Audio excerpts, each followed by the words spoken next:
बिस्मिल्लाहिर्रहमानिर्रहीम नहमदुहु व नुसल्ली अला रसूलिहिल करीम अम्मा बाद अल्लाहुम्मा मा अस्बहा बी मिन नेमतिन औ बि अहदिन मिन खल्क़िक फमिनका वहदका ला शरीका लक फलकल हम्दु व लकश शुक्र। अल्लाह रब्बुल आलमीन का बेपनाह करम और एहसान है कि अल्लाह ताला ने माजी की तरह फिर इस मर्तबा मुझे ऑल इंडिया मजलिस इत्तेहादुल मुस्लिमीन की तरफ से उम्मीदवारी का मौका अता फरमाया। मैं इस नेमत गैर मुतरक़्क़बा के मिलने पर सबसे पहले अल्लाह रब्बुल आलमीन का शुक्रगुज़ार हूँ और अल्लाह रब्बुल आलमीन की शुक्रगुज़ारी के साथ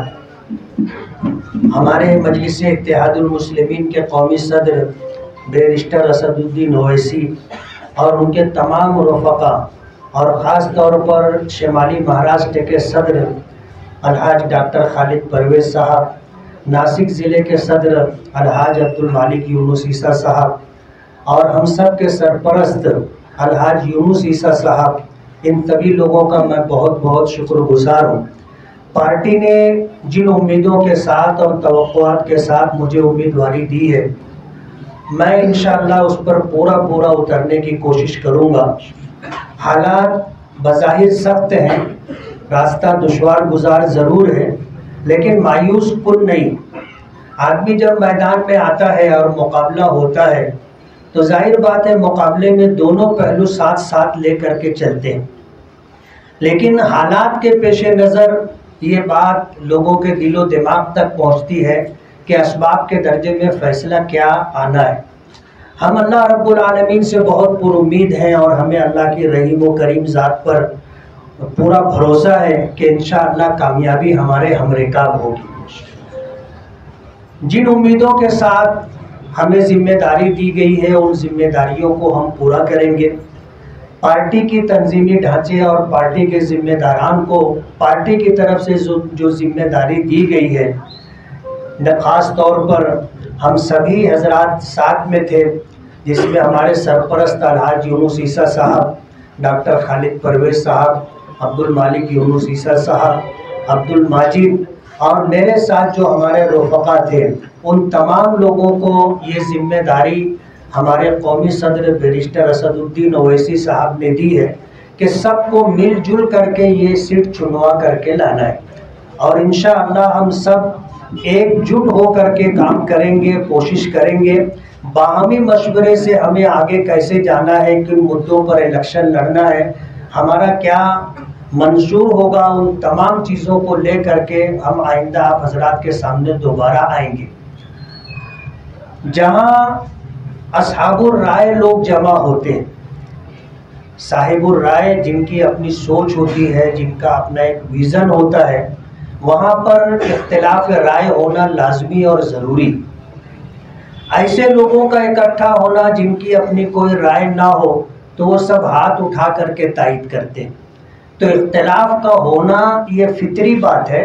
और वजह उसकी ये है कि आदमी जब साहिबुर राय होता है, सोचता है, गौर व फिक्र करता है, हालात के नशे व फराज को समझता है, तो उसकी अपनी एक राय होती है और उस राय के साथ ज़रूरी नहीं है कि तमाम लोगों की राय का इत्तेफाक हो।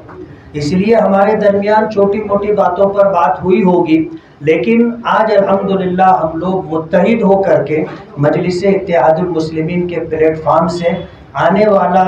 महाराष्ट्र का जनरल असम्बली इलेक्शन लड़ेंगे और माजी की तरह जिस तरह शहर में शहरियों तक जा करके हमने अपनी बात रखी थी और हमने कोशिश की थी कि शहर हमारे साथ रहे, दोबारा हम उसी तरह कोशिश करेंगे, लोगों के दरमियान जा करके अपनी बात रखेंगे और लोगों को कन्विंस करना, हमवार करना, ये हमारी जिम्मेदारी होगी। इंशाअल्लाह उसे पूरा करेंगे।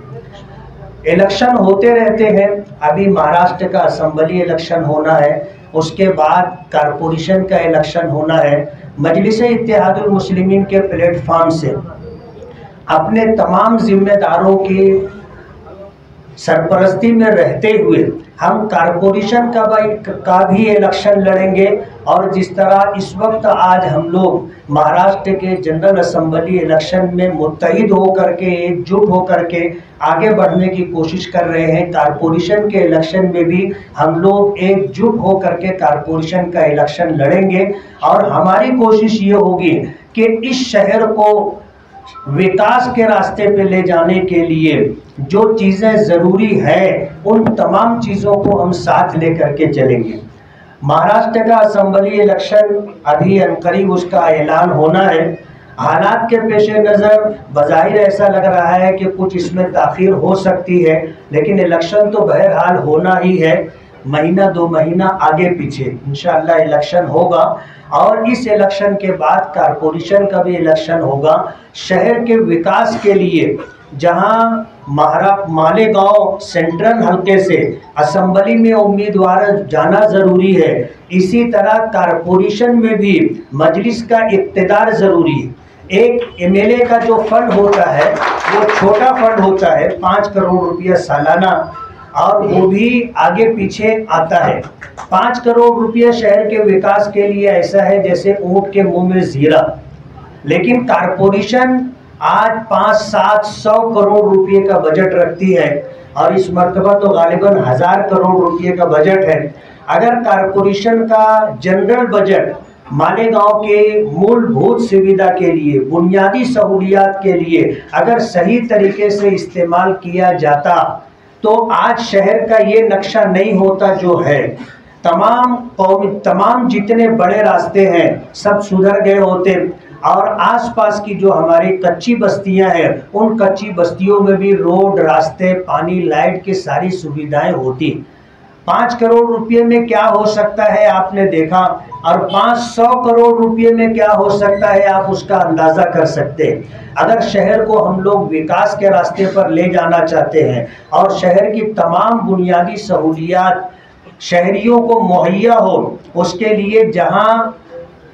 असेंबली में नुमाइंदा ज़रूरी है, इसी तरह कारपोरेशन में भी मजलिस का इक़्तिदार ज़रूरी है। अगर मजलिस का इक़्तिदार रहेगा तो कारपोरेशन के फ़ंड से और इसी तरह सरकार के मुख्तलिफ फ़ंडों से हम लोग शहर को एक नई तरक्की की राह पर ले जा सकते हैं। मैं दोबारा अल्लाह रब्बुल आलमीन का शुक्रगुज़ार हूँ और इसी तरह मजलिस इत्तेहादुल मुस्लिमीन के बैरिस्टर असदुद्दीन ओवैसी साहब का और शुमाली महाराष्ट्र के सदर डॉक्टर खालिद परवेज साहब का, नासिक ज़िले के सदर अब्दुल मालिक यूनुस ईसा साहब का और हमारे सरपरस्त अलहाज यूनुस ईसा साहब का बहुत बहुत शुक्रगुज़ार हूँ। मेरे तमाम रफ़का जो इस वक्त मेरे साथ यहाँ मौजूद हैं, मैं उन तमाम लोगों की नुमाइंदगी करते हुए इन सभी हजरात का बहुत बहुत शुक्रगुज़ार हूँ और इस बात का यकीन दिलाता हूँ कि इंशाअल्लाह आइंदा आने वाले दिनों में जिस तरह हम लोगों ने सर जोड़कर बैठ कर कुछ फैसले किए हैं, उन्हीं फैसलों की रोशनी में इंशाअल्लाह हम लोग आगे बढ़ेंगे। बहुत बहुत शुक्रिया। कॉन्फ्रेंस है उसकी सदारत आप तमाम लोगों की ताईद और हिमायत से जो है अलहाज यूसुफ इलियास साहब फरमा रहे हैं। मैं सदर साहब से इजाज़त चाहता हूँ। सबसे पहले तो मैं यहाँ पर हाजिर तमाम इन लोगों का और बिलखुसूस मीडिया से ताल्लुक़ रखने वाले तमाम हज़रात, प्रिंट मीडिया और इलेक्ट्रॉनिक मीडिया दोनों, उन तमाम लोगों का मैं मजलिस इत्तेहादुल मुस्लिमीन मालेगांव की जानिब से खैर मक़दम करता हूँ और शुक्रिया अदा करता हूँ। आज की जो प्रेस कॉन्फ्रेंस है, सबसे पहले ज़बानी तौर से मैं आप लोगों को उसकी गर्ज़ गायत अगराज़ और मकासिद बताता चलूँ कि बहुत जल्द अनकरीब यानी मुस्तकबिल करीब में पूरे महाराष्ट्र के जनरल असेंबली इलेक्शन होने जा रहे हैं। इस ताल्लुक से मालेगांव सेंट्रल हल्के का मजलिस इत्तेहादुल मुस्लिमीन का क्या लाहे अमल है, आगे किन मंशूर व उन्वानात के तहत मजलिस इत्तेहादुल मुस्लिमीन ये इलेक्शन लड़ेगी और ऑल इंडिया मजलिस इत्तेहादुल मुस्लिमीन का उम्मीदवार इस हल्के से कौन होगा और किसकी ईमा पर होगा, ये तमाम जो बातें हैं और जो रुदाद है वो आप लोगों के सामने जो है वो मुकम्मल मेरे जरिए ही बहैसियत मजलिस इत्तेहादुल मुस्लिमीन शिमाली महाराष्ट्र के सदर होने के नाते से रखी जाएगी। जैसा कि आप लोगों को मालूम है कि गुज़िश्ता असेंबली इलेक्शन में मालेगांव सेंट्रल से मजलिस इत्तेहादुल मुस्लिमीन की जानिब से शहर अजीज के हरदिल अजीज एमएलए अलहाज मुफ्ती मोहम्मद इस्माइल कासमी साहब ने जो है वो जो है मजलिस इत्तेहादुल मुस्लिमीन के टिकट से उम्मीदवारी की थी और अल्हम्दुलिल्लाह अल्लाह के फजल करम से आप लोगों की दुआओं और मेहनतों के तुफैल अल्लाह ताला ने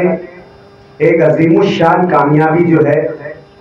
शहर अजीज के एमएलए अलहाज मुफ्ती मोहम्मद इस्माइल कासमी साहब को अता फरमाई थी। रिकॉर्ड साज कामयाबी 1,17,000 महाराष्ट्र की तारीख में इतनी बड़ी वोट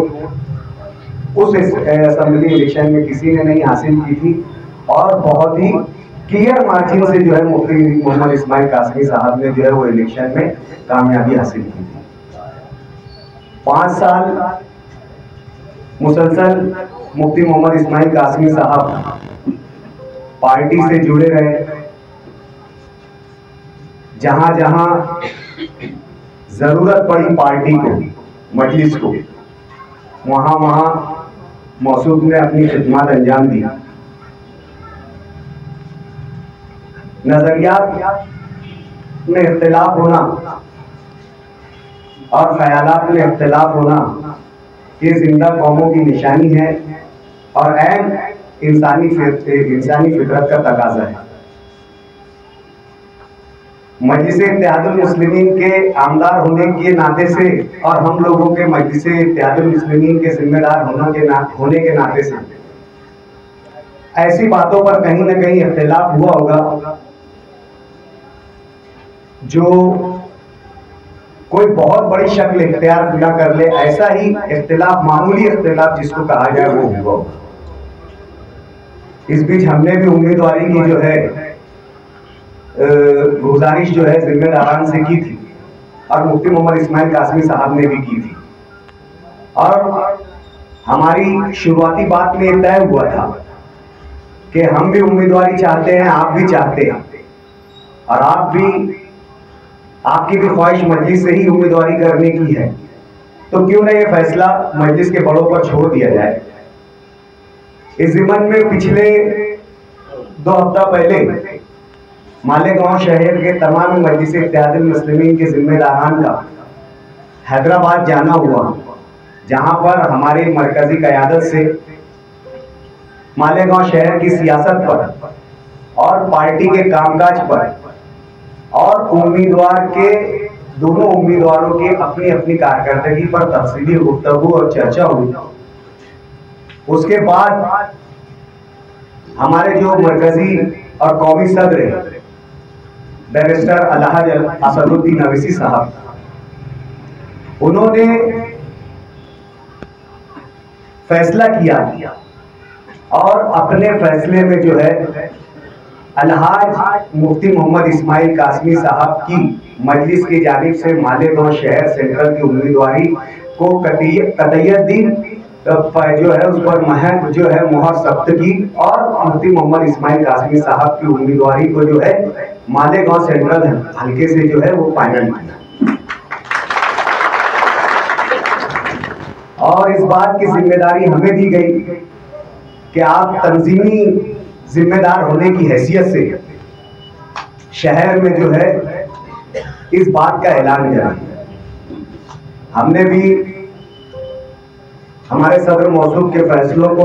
को कबूल किया और हमारे लिए सबसे अच्छी और खुशाइंद बात यह है कि मालेगांव पूरे महाराष्ट्र असेंबली इलेक्शन में किसी भी सियासी पार्टी की जानिब से आज तक किसी उम्मीदवार का ऐलान नहीं हुआ, लेकिन मजलिस इत्तेहादुल मुस्लिमीन के और तमाम सियासी पार्टियों से शपथ लेते हुए पूरे महाराष्ट्र में सबसे पहले मुफ्ती मोहम्मद इस्माइल कासमी साहब का असेंबली का टिकट मजलिस इत्तेहादुल मुस्लिमीन से फाइनल हुआ। हम तमाम लोग जो है वो मुफ्ती साहब को मुबारकबाद पेश करते हैं और आइंदा के लिए नेक ख्वाहिशात पेश करेंगे। देखिए 2012-13 में जो है मुसलमानों की पसमानदगी के ताल्लुक से जो है मरकजी सतह पर एक कमेटी का तश्कील दिया गया था, एक कमेटी तश्कील दी गई थी और जिसके जिम्मेदार और सदर जो थे उस वक्त सच्चर साहब थे, इसलिए उस कमेटी का नाम सच्चर कमेटी रखा गया। महाराष्ट्र में मुसलमानों की पसमानदगी के असबाब में जो यहाँ के दीनी मदारिस हैं उन पर भी रोशनी डाली गई थी और सच्चर कमेटी ने अपनी सिफारिश में ऐलान किया था कि दीनी मदारिस को जो है वो अपडेट किया जाए, जैसे कि दीनी मदारिस के तलबा को जो है असरी तालीम से भी जोड़ा जाए और मदरसे का जो इंफ्रास्ट्रक्चर है, जो उसकी तामीर है और उसमें लगने वाले जो लवाजमात हैं उसको जदीद और अपडेट किया जाए, जैसे कि कंप्यूटर दिया जाए और नई जो है नई बुक्स दी जाए और नई लाइब्रेरी कायम की जाए। 2013 के जो जीआर में ये तय हुआ था उसमें 9 नुकात लिए गए थे। 9 नुकात में जिन मदारिस और जिन मस्जिदों को इस तरीके की सहूलत मिलनी चाहिए उसमें सरकार ने कंडीशन रखी थी कि ऐसे मदारिस और ऐसी मस्जिदें उनका 3 साल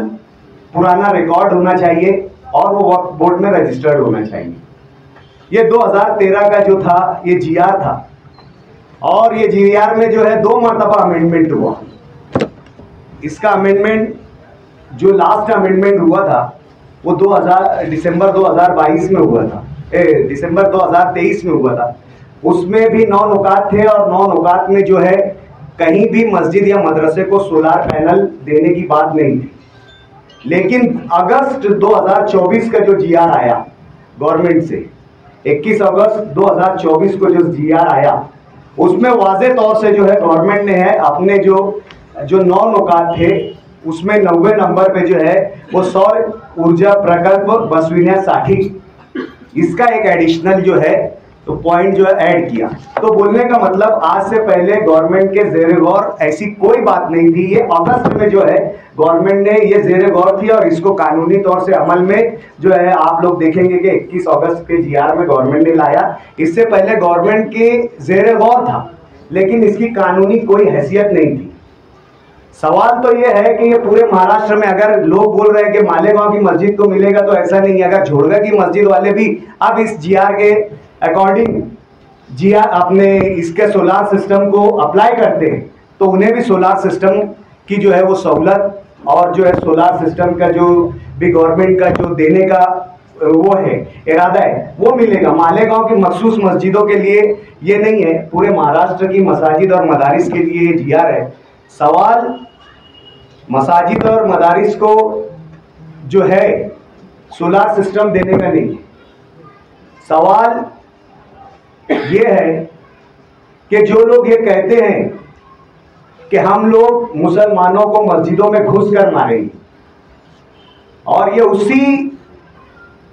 हुकूमत के एमएलए हैं।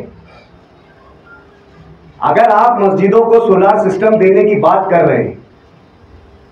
तो उस मस्जिदों में नमाज अदा करने वाले नमाजियों के तहफ्फुज़ की ये गवर्नमेंट क्यों नहीं बात करती? क्यों एक एमएलए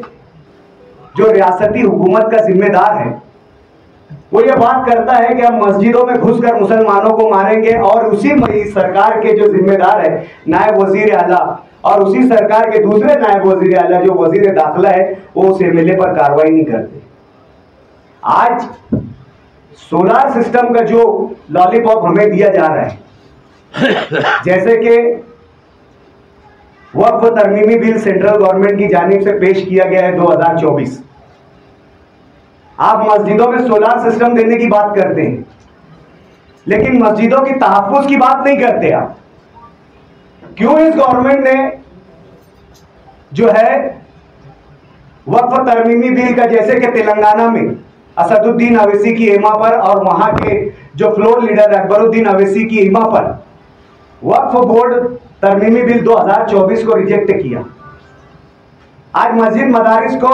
सोलार का लॉलीपॉप दे रहे हैं, लेकिन मस्जिद और मदारिस के तहफ्फुज़ की बात नहीं कर रहे।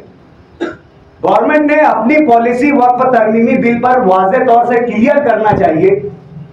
कि ये मस्जिदों और मदरसों का तहफ्फुज़ जो वक्फ बोर्ड के जरिए होता था,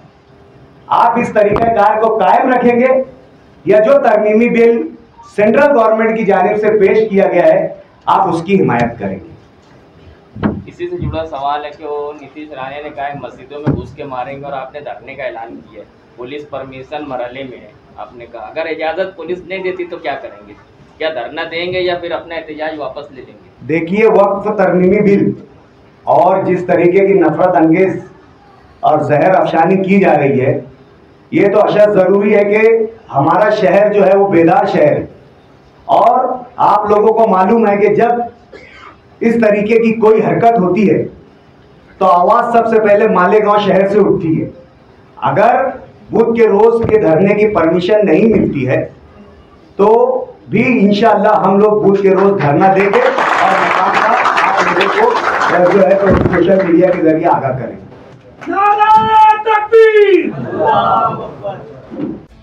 ताज रोप एंड प्लास्टिक, हमारे यहाँ पानी भरने के लिए कई किस्म की नली, साथ ही मॉप, वाइपर, प्लास्टिक खराटा, साथ ही कुकर, मिक्सर, पानी की बोतल, टिफिन, कप, सासर, प्लास्टिक की कुर्सियां, खास होटल, शादी ब्याह के लिए बिकट 2 से 3 साल गारंटी के साथ। इसी के साथ crate, plastic tub, kings company के तमाम प्लास्टिक के अशिया की 1 साल से लेकर 5 साल तक गारंटी के साथ, जैसे Milton, Cello, Borosil, Nayasa, orange and Maharaja company के home appliances, Gala, cleaning ware. इसी के साथ हमारी दूसरी शॉप, दूसरी ब्रांच, जहां हर टाइप की रस्सियां, सिक्कर, ताड़ पटरी, ग्रीन नेट, साथ ही शेतकरी भाइयों के लिए घरगुती होटल आइटम्स, खास दुकानदारों के लिए गारंटी के साथ तमाम आइटम्स होलसेल व रिटेल कीमत में हम वक्त दस्तयाब हैं। हमारी पहली शॉप का पता शिवाजी टाउन हॉल के आगे, फत्तू हकीम से पहले, मालेगांव। दूसरी ब्रांच का पता गुल बाजार, किला पुलिस स्टेशन के पास, मालेगांव। एक बार जरूर तशरीफ लाइए। बेहतरीन क्वालिटी, मुनासिब दाम, बेहतरीन काम। हमारी शॉप का नाम ताज रोप एंड प्लास्टिक याद रहे।